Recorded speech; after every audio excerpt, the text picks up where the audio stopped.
Rahayu, Rahayu Sagung Dumadi, Om Swastiastu, Namo Buddhaya, Salam Kebajikan, Salam Hongkolun Basuki Langgeng. Assalamualaikum warahmatullahi wabarakatuh. Pemirsa Cahaya Batin, pintu gerbang kesadaran bangsa Nusantara.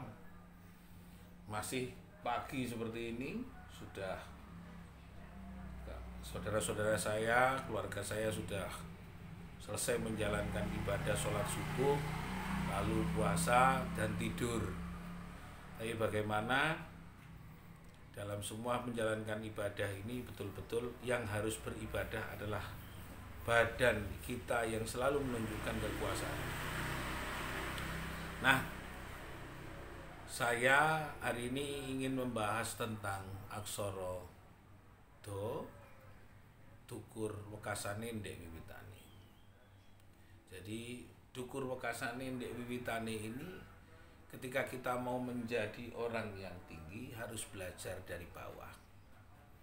Untuk menjadi orang yang punya tingkatan tinggi harus belajar dari bawah. Tukur wekasane ndek wiwitane.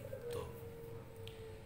Diskusi saya dengan Mas Ardi dari Lombok tadi dan Mbah Mul pagi sekali ya, mulai dari tadi menyiapkan sahur untuk anak saya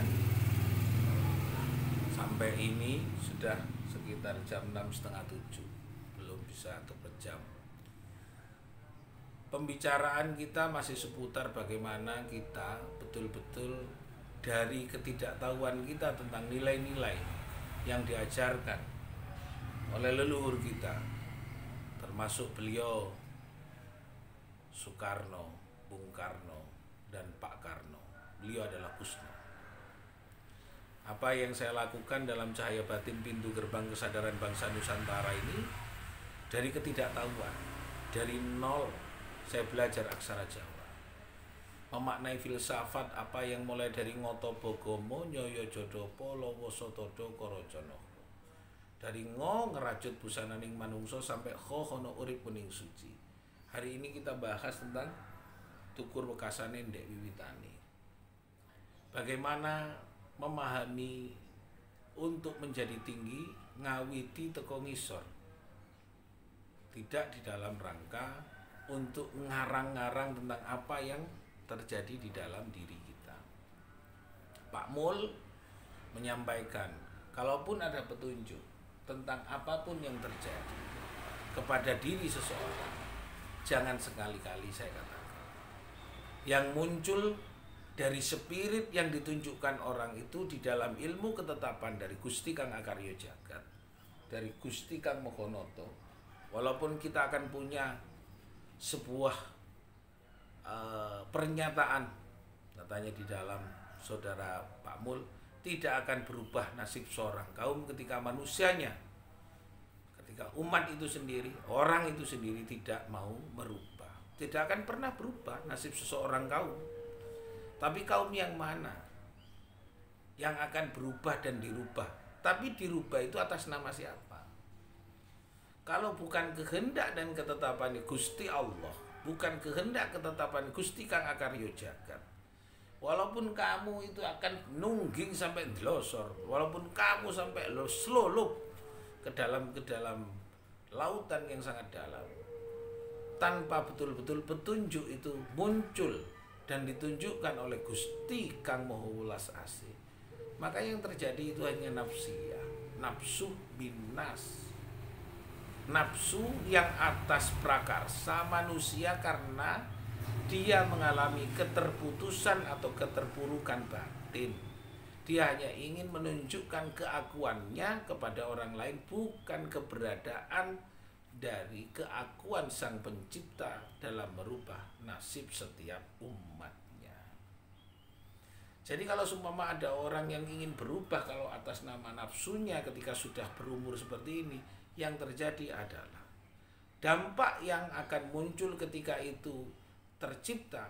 Kalau jadi seorang pemimpin, yang terjadi adalah kerusakan pada sistem, dan mungkin juga akan kerusakan pada sistem pribadinya atau sistem yang dipimpin dan terpimpin di dalam ruang kebijakannya.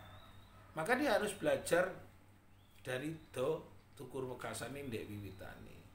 Siapa yang mengajarkan kita di dalam berkehidupan paling bawah?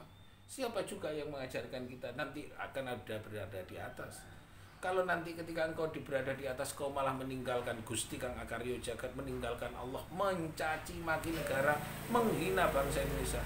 Saya hanya meminta kepadamu ya Allah, hancurkan dan luluh lantahkan niat-niat orang-orang yang ingin merusak negara kita.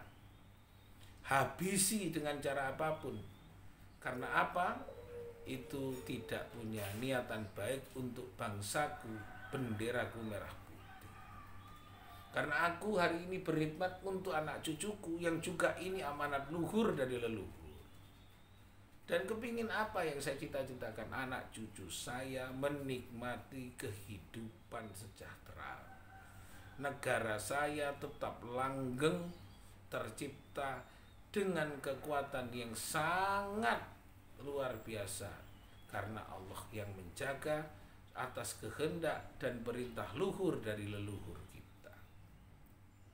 Makanya saya mendoakan 295 leluhur yang tidak pernah meninggalkan alam nyawa dan rohnya dengan alam jasadnya yang menjaga Indonesia. Itu yang ingin saya perkuat, ingin saya temui setiap saat agar bangsa saya Indonesia Nusantara, dari Aceh sampai Papua, dari leluhur saya Kalimantan, dari leluhur saya di Sumatera, di Jawa semuanya, agar tetap menjaga Nusantara. Tukur Wasasani Ndek Wiwitani ini belajar tentang masalah makna yang terdalam di dalam negeri kita. Kenapa kita melakukan seperti ini? Hanya untuk anak-anak cucu kita yang sebenarnya dia harus menjadi sebuah produk yang sama, tapi menikmati manfaat yang luar biasa. Jadi jangan sekali-kali engkau wahai orang-orang yang datang dari negara manca atau orang yang sudah terpapar di Indonesia dengan ideologi manca. Sekali lagi, kalaupun kita akan menyatir sebuah ayat yang disampaikan dalam Asyura, wa kadzalika akhaina ilal Qur'an wa kadzalika akhaina al-Qur'anul Arabiyyah litundira umul Quraisy.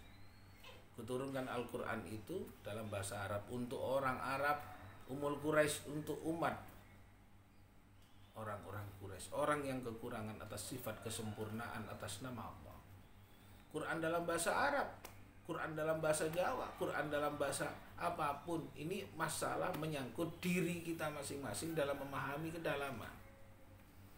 Jadi jangan sekali-kali kita itu terlalu dangkal membaca perintah Allah, lalu yang terjadi adalah nafsu. Jadi ketika kita mendengarkan suara kawan-kawan mengajak kita, ayo kon niku kudu ngene, iki perintah ya Allah apa karepmu? Iki perintah Gusti Kang Akaryo Jagat apa karepmu? Kejaba iki karepmu engko bakalan dadi wadal. Akal batalan kita akan mendapat ganjaran dari Allah, akan mendapat balak dari Allah. Siapa yang tanggung jawab? Jangan kau menceritakan ada urusan tentang masalah hubungan sehari-hari, berceramah, bercerita tentang apapun, tapi sesungguhnya kamu tidak pernah mengerti apa yang kau ceritakan. Tapi sesungguhnya kamu tidak pernah melihat apa fakta kehidupan yang akan terjadi nanti esok ataupun masa yang akan datang ketika engkau tidak mengenal Sang Pencipta yang sebenarnya. Maka cintailah yang menciptakan kita.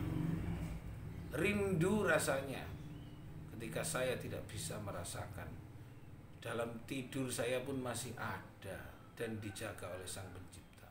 Di dalam terlelap saya, semakin tipis mata ini sudah tidak bisa. Mata semakin mengecil, meredup.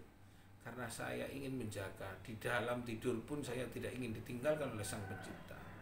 Di dalam terlelap pun saya ingin berangkulan dengan Sang Pencipta. Apalagi sedang dalam kondisi terbelalak muka dan mata saya. Hanya untuk apa? Saya menjaga warisan dari luhur dan leluhur saya untuk tetap saya jaga. Bendera merah putih dan Pataka Purwa yang diajarkan oleh the founding fathers, menjaga tentang makna belief of God, humanism, humanity, demokrasi, social injustice. Jadi Pancasila ini sendiri adalah belief of God, humanism, humanity, demokrasi, social injustice. Apa yang akan saya jaga? Jelas, hanya Pancasila, hanya merah putih, hanya Indonesia, hanya negara dan bangsa. Semoga ini jadi manfaat pada malam hari ini, malam hari tanggal 28 bulan puasa, bisa mengerti tentang siapa yang 2 dan siapa yang 8. Kalau diangkakan hanya 1 dan 0, 2 ditambah 8 menjadi 10. 1 yang menjadi tujuan, 0 keinginan saya. 1 yang menjadi cita-cita dan keinginan yang saya cintai hanya Gusti Kang Akarya Jagat. Saya kosong, saya tidak punya kemampuan apa-apa. La haula wala quwata illa billahil aliyil azim. Terima kasih. Rahayu, rahayu sakum tumati. Om Shanti, Shanti, Shanti Om. Hong Olon Basuki Langgeng. Salam. Wassalamualaikum warahmatullahi wabarakatuh.